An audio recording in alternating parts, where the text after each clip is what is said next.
tuas ruas sonhei a primeira vez. Em tuas calçadas o aroma das flores que perfumava minha doce juventude. Entre folhagens de tua selva bravia, quanta ilusão se traz em meus caminhos. Tu simbolizas amor e muitos carinhos. Como esquecer-te, ó filha Guilhermina? Eu sou um de seus filhos que na distância sempre recorda, quando escuta em meus ouvidos o teu cantar tão querido.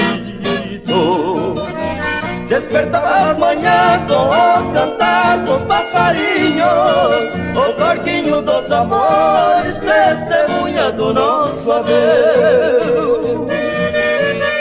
Como olvidar-te, filha Guilhermina, se entre tus calles sonhei por vez primeira.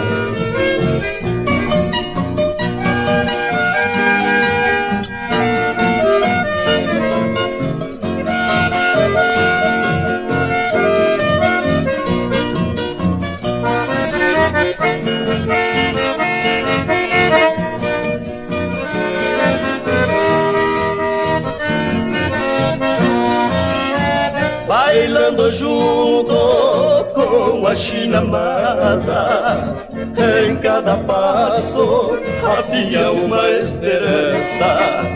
Vejo os amigos, recordo a bela infância da professora que bem me aconselhou. Como esquecer-te, ó Vila Guilhermina, se em teu céu está o azul divino. Entre as estrelas a lua fulgurante, o manto eterno da minha solidão. Eu sou um de seus filhos que na distância sempre recorda, quando escuta em meus ouvidos o teu cantar tão querido.